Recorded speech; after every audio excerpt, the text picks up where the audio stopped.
Chapter 2. On the third day, a wedding took place at Cana in Galilee. Jesus' mother was there, and Jesus and his disciples had also been invited to the wedding. When the wine was gone, Jesus' mother said to him, "They have no more wine." "Woman, why do you involve me?" Jesus replied. "My hour has not yet come." His mother said to the servants, "Do whatever he tells you." Nearby stood 6 stone water jars, the kind used by the Jews for ceremonial washing, each holding from 20 to 30 gallons. Jesus said to the servants, "Fill the jars with water." So they filled them to the brim.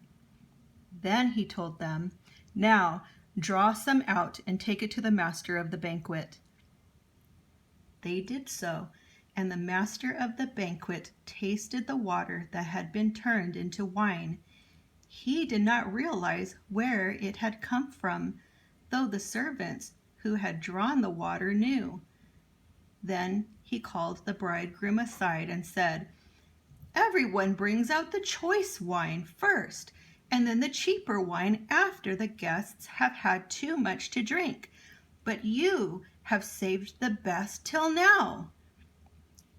What Jesus did here in Cana of Galilee was the first of the signs through which he revealed his glory, and his disciples believed in him. After this, he went down to Capernaum with his mother and brothers and his disciples. There they stayed for a few days. When it was almost time for the Jewish Passover, Jesus went up to Jerusalem in the temple courts. He found people selling cattle, sheep, and doves, and others sitting at tables exchanging money. So he made a whip out of cords and drove all from the temple courts, both sheep and cattle. He scattered the coins and the money changers and overturned their tables. To those who sold doves, he said, "Get these out of here! Stop turning my Father's house into a market!" His disciples remembered that it is written, "Zeal for your house will consume me." The Jews then responded to him, "What sign can you show us to prove your authority to do all this?"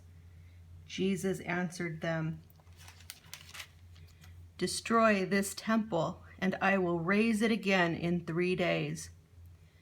They replied, "It has taken 46 years to build this temple, and you are going to raise it in 3 days?" But the temple he had spoken of was his body. After he was raised from the dead, his disciples recalled what he had said. Then they believed the scripture and the words that Jesus had spoken. Now, while he was in Jerusalem at the Passover festival, many people saw the signs he was performing and believed in his name. But Jesus would not entrust himself to them, for he knew all people.